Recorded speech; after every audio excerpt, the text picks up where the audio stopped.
Now we see what's going on.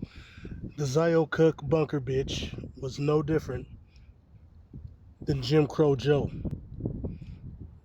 All right? All these incentives that these people are getting is because of Donald Trump's final days in office, on top of the legislation passed by the white supremacist mulatto Barack Hussein Obama, who harmed blacks in many ways. A video I made a while ago talks about that. Anyway, yeah, yep. They're getting houses, land allotments. I talked about this 15 years ago, what they're going to do. I talked about it years ago.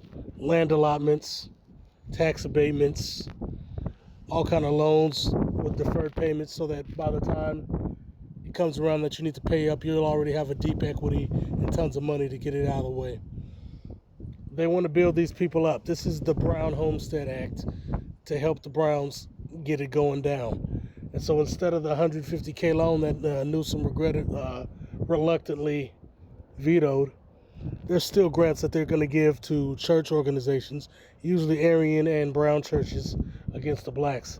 There is no black and brown coalition. It's black versus brown. This is black and white, a brown and white coalition.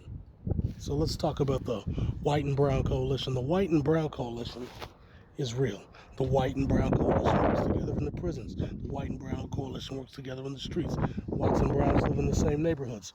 Whites and browns have always had a close personal connection. They fight here and there, but the whites and browns, they're connected. Whether it's the Mexicans, the Venezuelans, all that. At least within America. Within America. Now, they really don't like Mexicans doing their own thing in their own government, and they'll certainly sabotage them. And as we all know, the only reason these people are here is because of the sanctions that America put on Venezuela. If you wanted to stop this mass migration from all these countries, sanctions and stopping the political and economic hitmen would put a stop to this shit overnight. But they're not going to do that.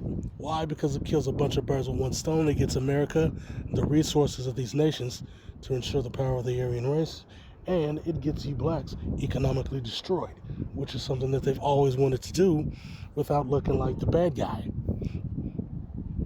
Because they can't do that until they succeed in taking the heartland, and that's probably not going to happen anytime soon. Regardless of how much they posture about how they could take out Russia and China in one day and all this dumb shit. So, yeah, there's that. But you're going to see as the days roll on, as the months roll on, this Tavistock clown and the Curry Muncher, they're going to keep blowing smoke up your ass just to keep you stringing on long enough to come out in droves and vote for one of them.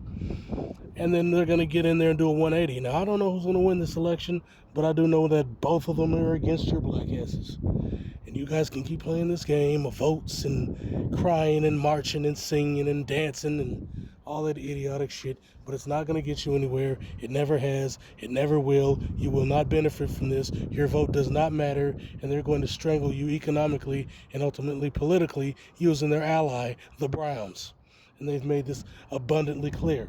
None of you guys are listening, and you're playing this stupid game. Oh, you guys are being... So what? There's nothing wrong with hate speech. There's nothing wrong with being racist. These people are racist to you. They call you Mayate. They call you Puto Negro. They say Odio Negro, Caimba, Congolong. All those are racial slurs against black people because they hate your goddamn guts. But they say, it's a partner, y'all, I'm black and brown. It's black versus brown. So that's all there is. Stop fucking lying to yourselves. Stop playing these games. None of these people like you, and they don't want you here. Get fucking real.